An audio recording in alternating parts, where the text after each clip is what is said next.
Vice President Shettima reaffirms federal government's commitment to safeguarding lives and livelihoods.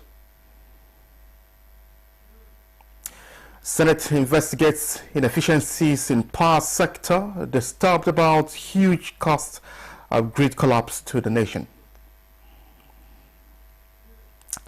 And the FCC on whistleblowing commemorates World Anti-Corruption Day by listing youth in anti-graft war.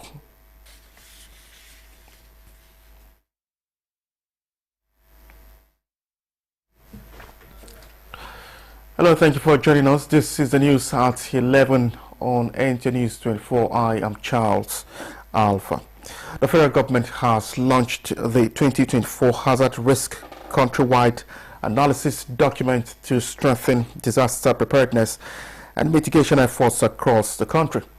Vice President Shettima at the launch reaffirms government's commitment to safeguarding lives and livelihoods from ecological and other risks. Abraman Jibrila reports. On behalf of my force, President Bola Ahmed. This is the 151-page document of the Nigeria Hazard Risk Countrywide Analysis for the year 2024, stepping ahead of commitment to enhancing disaster preparedness and mitigating ecological and other environmental risks. Vice President Kashim Shettima called for enhanced collaboration among stakeholders to address Nigeria's vulnerabilities to disasters and climate change, as well as building a safer and more resilient Nigeria. We must all acknowledge that the launch of the Nigeria Hazard Risk Analysis is not the conclusion of our pursuit of stability. Instead, it is a springboard for our aspiration to develop and implement policies that build a nation less prone to risk, a nation fortified with the knowledge and infrastructure necessary for preventing and mitigating disasters. The document will serve as a vital tool to support the development and review of Nigeria's preparedness plan and related frameworks, which will position the foundation for a safer and more resilient country. The executive arm of government has a constitutional responsibility to ensure that Nigeria's risk management strategies are backed by appropriate laws as well as appropriate appropriations. As Senators of the Federal Republic will continue to support NEMA with a view to achieving its mandate. We welcome new ideas, fresh, speculative and innovative contributions from partners and stakeholders as we strive to meet the urgent needs of our constituents and citizens. The launch provides a country-wide mapping of occurrences such as flash flood, conflict and disease outbreaks, among others. Policymakers and humanitarian actors now have the insights needed to design robust preparedness plans and interventions. By prioritizing risk reduction, we can minimize the impact of disasters and protect the most vulnerable amongst us. The report equips policy and decision makers with risk-informed lens to enable evidence-based designs and implementation of humanitarian emergency and preparedness. The 2024 country-wide risk analysis for Nigeria aligns with President Tinubu's renewed hope agenda, especially in building a disaster-resilient nation and caring for the welfare of vulnerable groups. In Abuja, Abraham Jibrila, NTA News. Abraman Jibrila also reports that the federal government is to reinvigorate the National Addressing Council to overcome challenges associated with the addressing system in Nigeria. The decision was taken during a pre-meeting of the council chaired by the Vice President Kashim Shettima at the Presidential Villa in Abuja. This meeting is setting a stage for a new National Addressing Council, with the technical committee expected to be inaugurated next year to drive the country's agenda on planning, economic and financial inclusion, as well as ensuring an effective national addressing system, underscoring the need for the immediate standardization of Nigeria's addressing system Vice President Kashim Shettima described the move as essential for improving service delivery, enhancing urban planning, and driving economic growth. The Vice President decried the consequences of the current disorganized system, noting its impact on governance, logistics, and the financial inclusion of many Nigerians. And this is more than complicated systematic address mapping. It undermines trust in address verification, and the consequences ripple far and wide. Inefficient governance, logistical bottlenecks, delayed emergency responses, and the exclusion of many Nigerians from the financial services. Presentations were made by the National Identity Management Commission on enhancing the nation's address verification system and building a critical infrastructure for the National Addressing Database project, while the Nigeria Postal Service made a presentation on harmonizing the postcode with the National Addressing System, deploying the latest technology, particularly geolocating the physical addresses of Nigerians captured in the project. Leveraging opportunities in the National Addressing System will fast-track government's vision of attaining inclusivity and economic prosperity, especially for Nigerians in the rural areas. From the State House, Abraman Jibrila, NTA News. Disturbed about the huge collapse of grid to the nation, which is estimated at 42.5 billion naira at each instance, the Senate has resolved to investigate inefficiencies in the power sector. A National Assembly correspondent, Lamiale reports that the resolution was sequel to the submission of a report by the Senate Committee on Power after investigating recent frequent grid collapse in the country.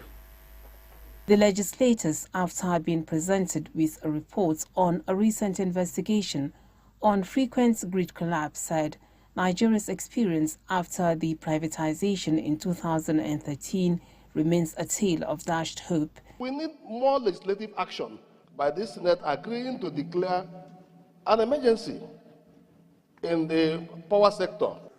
The humongous money that is being spent in Nigeria for grid collapse is actually not quantifiable.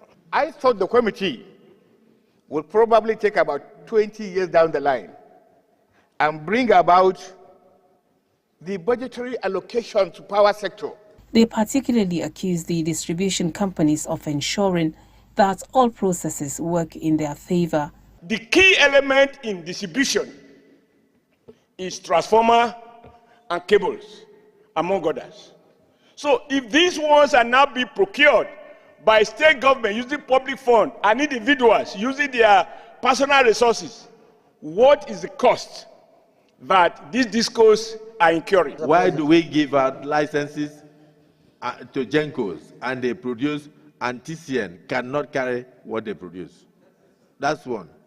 What has the minister, since his appointment, done to address that issue? Distribution is deteriorating instead of improving. How can we develop the nation?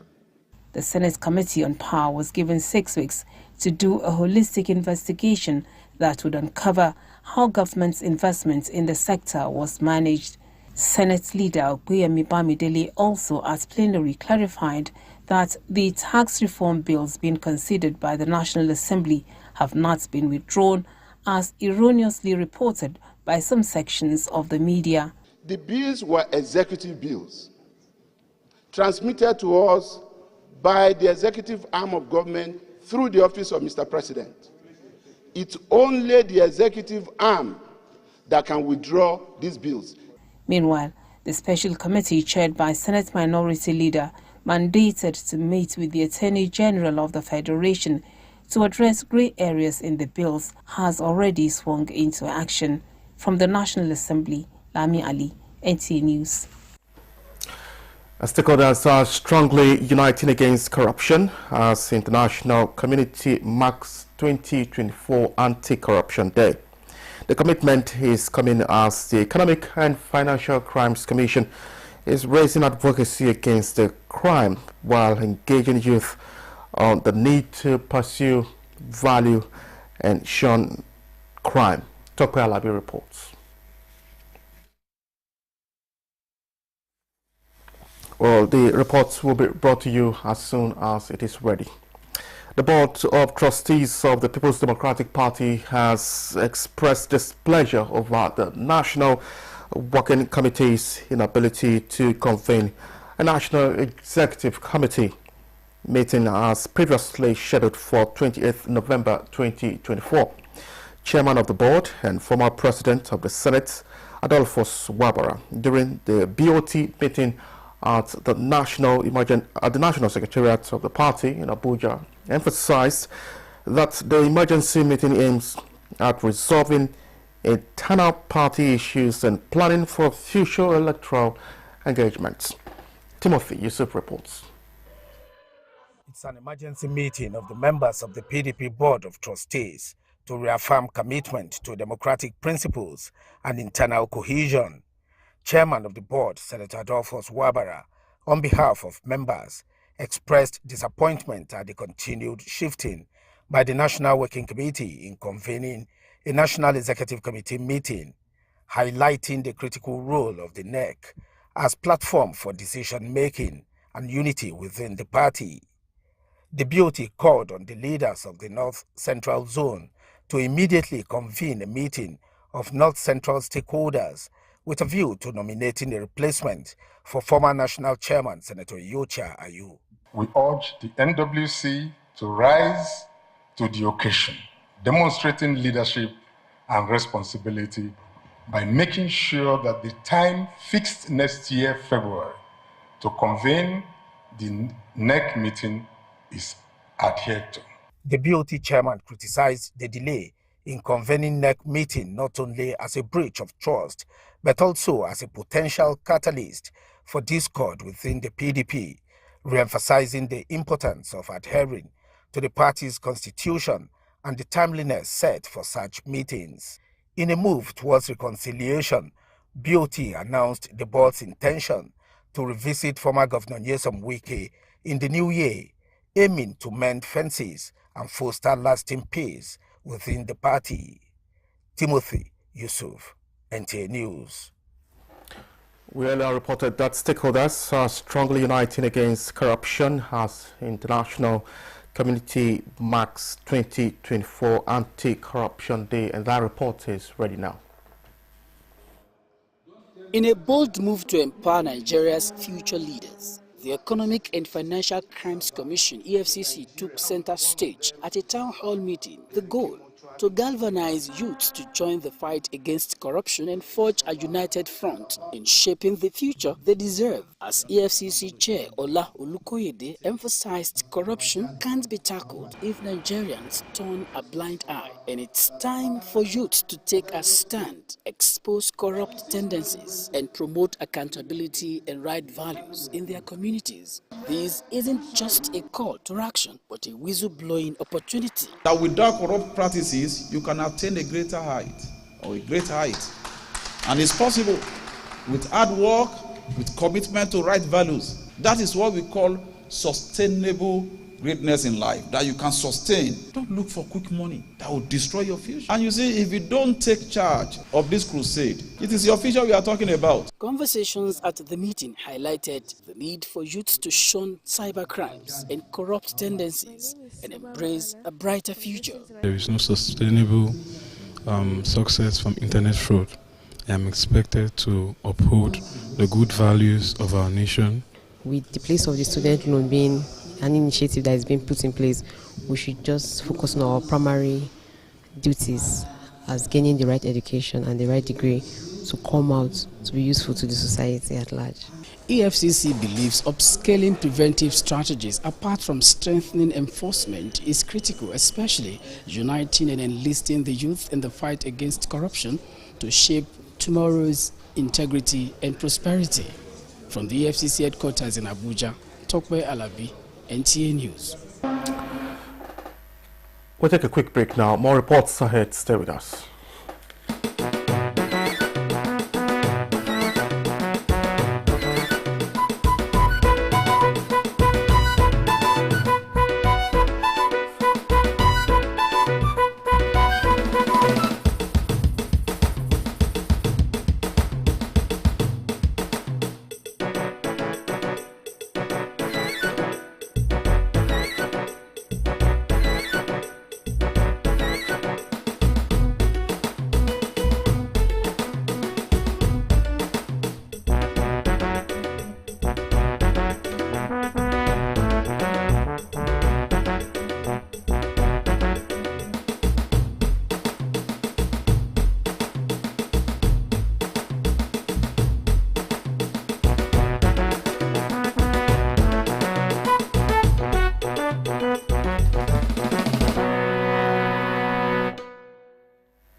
Thank you for staying with us. The Coordinating Minister of Health and Social Welfare, Professor Ali Pate, says the federal government will not relent in its efforts to improving the country's primary health care service. This was the minister's assurance in Bauchi while addressing Northern Traditional Leaders Committee on Primary Health Care Delivery under the Sultan of Sokoto, Muhammad Saad Abubakar III. Awal Abdullahi reports. Traditional leaders from the 19 northern states are members of the Committee on Primary Healthcare Delivery. They are to ensure effective mechanism that will make the primary healthcare delivery a success. There are 8,800 primary healthcare facilities that are now being reached on a regular basis with quarterly disbursements of resources through the Basic Healthcare Provision Fund. And we've doubled, and we're going to continue to increase the resources that will go to those primary healthcare, which are in the communities that you superintend. And training of the health workers is on the way. 52,000 have been retrained all over Nigeria. And expanding immunization to protect our children from diphtheria, from pneumonia is ongoing. We appreciate your contribution to the workings of this body. We can't do it alone. We have your support, and we appreciate your support. And for the state governors in the north in particular, we believe we'll continue to do the best we can. The meeting has provided a platform for strategic review and analysis for an improved access to primary healthcare services. I am pleased to inform you that our government is committed to revitalizing primary healthcare system in the state. To this end, government has been working diligently to strengthen our health infrastructure, including the renovation and equipping of our primary healthcare centers. The Coordinating Minister of Health and Social Welfare, Professor Ali Pate, has inaugurated a newly constructed office complex for the Bauchi State Primary Healthcare Development Agency and rehabilitated urban maternity clinic in Bauchi Metropolis. In Bauchi, Awal Abdullahi, Nta News. The power of public-private partnership in enhancing healthcare, education and services is beginning to yield results, especially tackling brain drain, reversing the trend and empowering more students to become medical doctors in the sector. This is as University of Abuja various learning facilities donated to its College of Health Sciences by Alliance Hospital, Abuja, following an existing developmental collaboration. Tokpe Alabi has the details. As of August 2024, Nigeria has 43 fully accredited and 14 partially accredited medical and dental councils with an annual admission of 6,500 students, with a ratio of 36.6 medical doctors per 100,000 persons in Nigeria, far from World Health Organization standard. This partnership between University of Abuja and Alliance Hospital, a foremost Abuja-based multi-specialty private hospital, is to address critical needs in healthcare, education and services in the institution, especially in the areas of teaching, research and service rendering. I really want to thank you for your generosity and your commitment to enhancing education. Thank you so much. This intervention is to support the college with the furnishing of 2 lecture rooms, each having 120 seats, as well as the electrification of the 500-seater capacity auditorium of the college and provision of air conditioners across the 3 facilities towards comfortable and uninterrupted learning. He has helped us because, you see, we're going to have our reaccreditation next month. So this will help our reaccreditation bid. And with the issue of training our medical students, you know, they don't pay what we train them for because we don't charge fees. We only have service charges. I can't quantify what he has done. They have been given a mandate to double their intake, but that will not happen without the Medical and Dental Council accrediting them. And part of the things they are looking for to be accredited is facilities. That's why we decided to upgrade. We furnished the hall and we brought in the electricity and stuff. Talking of people living in their droves today, what can you do? You can't stop anybody. But when you make the environment palatable, it will even attract people from out there to come back. and want to come and give in their best. In a significant move to enhance healthcare education and services, Uni Abuja College of Health Sciences in November entered into a developmental partnership with Alliance Hospital. In Abuja, Tokpe Alabi, Nta News. Right, the National Environmental Standards and Regulation Enforcement Agency, Nigeria, has revealed a new environmental audit guidelines in line with international best practices. In a capacity building workshop organized for accredited Nigeria consultant and staff, the Director General, Dr. Innocent Bariko, stated that the review is necessitated by the need to incorporate advanced techniques and technology as well as global trends on environmental audits. Is the new trends, climate change, for example, circular economy. These are new issues. And beyond that, we also need to develop a template and protocol of penalties and behavior. I'll say the new guidelines are comprehensive, but they are still precise and they are data driven. Like we have said, the existing guidelines were not able to provide the data that was required to check the performance of an industry. But now with the new guidelines, we'll be focusing more on the data. Reviewed document Nigeria reinstated its mandate at ensuring submitted audited reports are void of plagiarism and other malpractices and called on consultants to ensure due diligence. Now, there is a thin line between beauty and culture, and for the organizers of the Afro Hair Culture and Beauty Festival, finding a balance where beauty and culture are simultaneously celebrated and appreciated. The concept of appreciating oneself as well as embracing healthy lifestyle that helps project the true nature of the African man and woman are some of the reasons for putting together the festival. The festival was sort of created to raise health awareness about the toxic chemicals in hair and beauty products, to promote the beauty in the African natural hair and to encourage the local manufacture of healthy organic products. It's very okay to be African.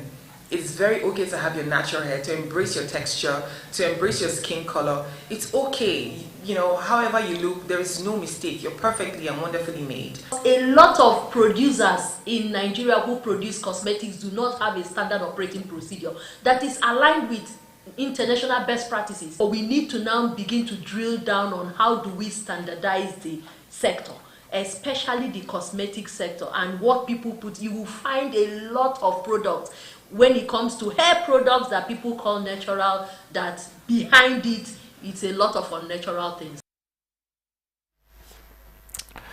And our President Bola Ahmed Tinubu has congratulated Chief Olufumi Lola Okunowo and his wife Irelu Morenikeji on their investiture as Asiwaju Onigbagbo Akile Ijebu and Yeye Asiwaju Onigbagbo Akile Ijebu. The Christian Association of Nigerian CAN is to confer the prestigious titles on the couple on Saturday, December 7, 2024.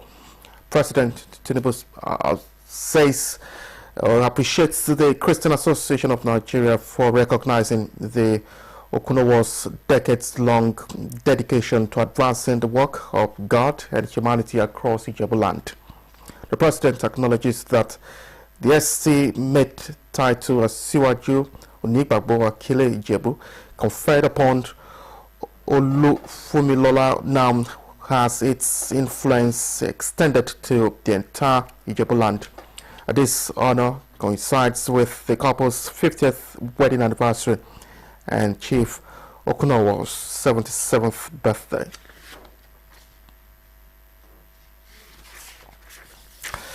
In the same vein, the President extends his heartfelt congratulations to Abdulkadir Adisa Aliyu, the founder and CEO of Matrix Energy Group as he marks his 50th birthday. The president notes that this significant milestone not only commemorates Abdulkadir's personal journey, but also highlights his remarkable contributions to the energy sector.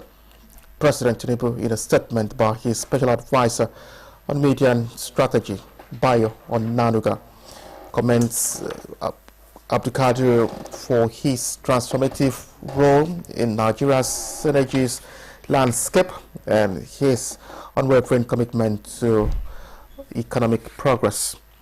He wished the member of the Presidential Economic Coordination Council continued success, robust health, and personal fulfillment in the coming years. And Nigeria has taken delivery of more than 10 tons of relief materials from the government of India. This is to support victims of flood disaster in the country. And Adaopi reports. Fulfilling the promise made by the Prime Minister Narendra Modi on his visit to Nigeria, the Indian High Commission hands over relief materials to government officials from both NEMA, Ministries of Humanitarian Affairs and Foreign Affairs. The gift, worth over 10 tons, includes food items, water purification kits, and blankets. The High Commissioner said the gesture is an evidence of strong relationship between the two countries. So with these items, we have started providing the humanitarian aid, which the first consignment, as I told you, has just reached, and they reached the storehouse of NEMA, which will be soon handed over to the NEMA authorities properly. This is 10.3 tons, and the other 140 tons would be reaching via sea, which also includes two gen sets for electricity production to provide succor to our friends who have been affected by the floods. Government of India is committed towards the relationship with Nigeria, and we are very happy to play a very small part in providing succor to our friends of Nigeria who have been affected by the floods. He said the material will go a long way in bringing relief to victims of disaster in Nigeria. Adobe Obiechina, NTA News. And this is where we end the news. Many thanks for watching. I am Charles Alpha.